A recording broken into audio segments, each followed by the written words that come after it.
Class 8th, this is the second video of chapter number 9 of history, women, caste and reform, and the topic is working towards change. कि क्या क्या change आए थे 19th और 20th century में. So from the early 19th century we find debates and discussions about social customs and practices taking on a new character. One important reason for this was the development of the new forms of communication. कि 19th century की starting में हमने देखा कि बहुत सारे debates हुई, बहुत सारे डिस्कशंस हुए कि सोशल कस्टम्स को लेकर, सोशल प्रैक्टिसेस को लेकर कि जो चेंजेस है अब किए जाने चाहिए. तो सबसे इम्पॉर्टेंट रीज़न क्या था कि नए नए फॉर्म्स बनाए जाए कि किस तरीके से कम्युनिकेशन किया जा सके.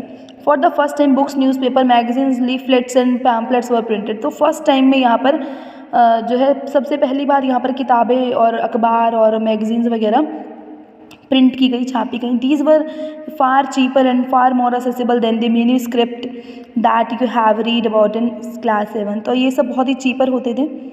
Therefore ordinary people could read this. तो कोई भी सिंपल पर्सन इसको रीड कर सकता था. And many of them could also right and express their ideas in their on languages.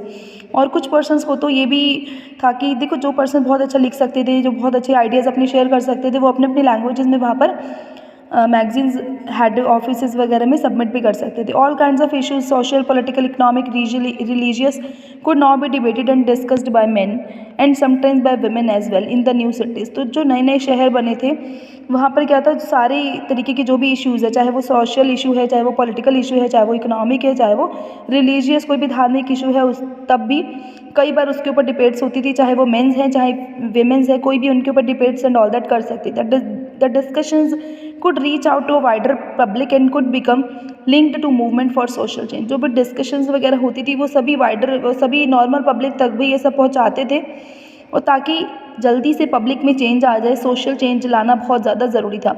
These debates were often initiated by Indian reformers and reform groups. One such reformer was Raja Ram Mohan Roy. 1772 से 1833. मतलब ये जो राजा राम मोहन राय है ये ऐसे थे जिन्होंने बहुत ज़्यादा इंडियन रिफॉर्म्स किए. ये इंडियन रिफॉर्मर थे ये. He founded a reform association known as Brahma सभा.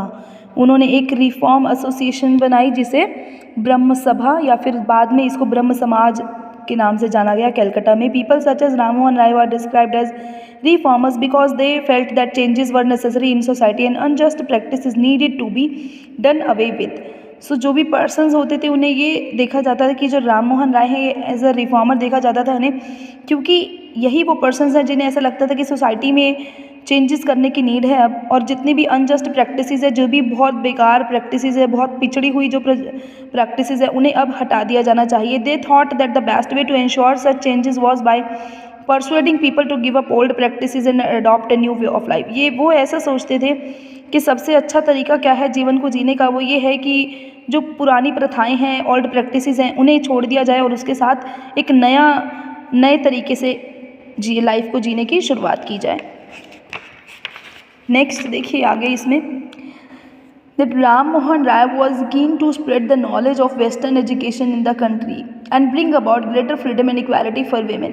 कि जो राजा राम मोहन राय थे ये क्या करना चाहते थे कि ये सबसे ज़्यादा वेस्टर्न एजुकेशन को कंट्री में स्प्रेड करना चाहते थे कि सभी लोगों को नॉलेज मिले, और साथ में वो ज़्यादा से ज़्यादा इक्वालिटी चाहते थे विमेंस के लिए, और साथ में सभी को फ्रीडम मिले अच्छे से, वो ये चाहते थे. He wrote about the way women were forced to bear the burden for domestic work, confined to the home and the kitchen and not allowed to move out and become educated. वो उन्होंने ये भी लिखा था अपने magazine वगैरह में, उन्होंने ये भी लिखा था कि किस तरीके से जो वेमेंस को फोर्स किया जाता है कि वो घरेलू कामों में ही बिजी रहें और पूरे घर का कार्यभार संभालें, और साथ में उन्हें घर में ही कैद कर लिया जाता है भाई, और उन्हें कहीं भी आने जाने नहीं दिया जाता, और साथ में बस वो रसोई में और घर की साफ़ सफाई में ही वो बिजी रहें, और साथ में वो कभी भी बाहर ना निकल सके, बाहर ना जा सके और एजुकेशन भी ना पा सके. नेक्स्ट इसमें देखते हैं, नेक्स्ट टॉपिक है changing the lives of widows. तो ये राजा राम मोहन राय की पेंटिंग है, यहाँ आप देख रहे हैं, ठीक है. So changing the lives of widows में हम क्या पढ़ेंगे कि उन्होंने विडोज़ की लाइफ को किस तरीके से चेंज किया. तो राजा राम मोहन राय जो थे वो सभी की प्रॉब्लम्स और सभी विडोज़ की प्रॉब्लम्स को वो सभी के सामने लेकर आना चाहते थे. सो उन्होंने एक कैंपेन उन्होंने करना स्टार्ट किया अगेंस्ट द प्रैक्टिस ऑफ सती. मतलब कि जो भी विडोज़ को उनके पति के साथ ही जला दिया जाता था, उनके खिलाफ उन्होंने एक कैंपेन करना स्टार्ट कर दिया। तो राजा राम मोहन राय जो थे वो बहुत अच्छे तरीके से उनको संस्कृत, पर्शियन और काफ़ी अदर लैंग्वेजेस भी आती थी, यूरोपियन लैंग्वेजेस भी उनको अच्छे से आती थी। और उन्होंने he tried to show through his writings that the practice of widow burning had no sanction in ancient text. उन्होंने ये भी दिखाया, उन्होंने ये भी सबको समझाने की बहुत कोशिश की कि अपनी राइटिंग्स के थ्रू, अपने जो लेख होते थे उनके थ्रू उन्होंने ये भी समझाया कि जितना भी, कि जिस तरीके से ये विडोज़ को जलाया जाता है ये कहीं पर भी एंशिएंट टेक्स्ट वगैरह में भी नहीं लिखा हुआ, यानी कि हमारे जो प्रथाएं होती थी ऐसा होता ही नहीं था, वो ये कहना चाहते थे। By the early 19th century, as you have read in chapter 7, many British officials has also begun to criticize Indian traditions and customs. They were therefore more than willing to listen to Raja Ram Mohan Rai, who was reputed to be learned man. तो कुछ British officials थे जिन्होंने भी Indian traditions को और customs को criticise करना start कर दिया था, और वे भी राजा राम मोहन राय की बातें ही अब सुनते ही थे, क्योंकि वो बहुत ही ज़्यादा एक लर्नड मैन, बहुत ही पहुँचे और बहुत ही सुलझे हुए, बहुत ही रेप्यूटेड मैन थे। तो सती वॉज 1829 में सती जो प्रथा थी उसको बैन कर दिया गया, और ये स्ट्रैटेजी जो है ना राजा राम मोहन राय ने अपनाई ताकि और ज़्यादा रिफॉर्म्स अच्छे से हो सके। और whenever they wished to challenge a practice that seemed harmful, they tried to find a verse and sentence in the ancient sacred text that support the point of view. तो जब भी उन्हें लगता था कि ये पर्टिकुलर प्रथा जो है वो गलत है, तो उसके लिए वो क्या करते थे, वो फिर से अपना इतिहास में अपना जो भी एंशिएंट सैक्रेड उनके टेक्स्ट होते थे उन सबको वो अच्छे से देखते थे, वहाँ पढ़ते थे, और फिर कोई ऐसा पॉइंट ढूंढ कर लाते थे, भाई ये जो है ना ये मेरे लिए अच्छा है, भाई अगर मैं ये वाला पॉइंट उनको समझा देता हूँ तो इसका मतलब वो समझ जाएंगे कि ये वाली पर्टिकुलर प्रथा जो है वो गलत है। They then suggested that the practice as it existed at present was against early tradition.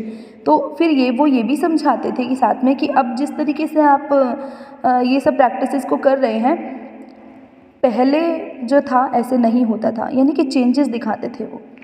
फिर आप यहाँ पर देख रहे हैं ये फेमस फेस्टिवल है जहाँ पर सभी रिचुअल्स अपना वर्शिप के लिए आते हैं।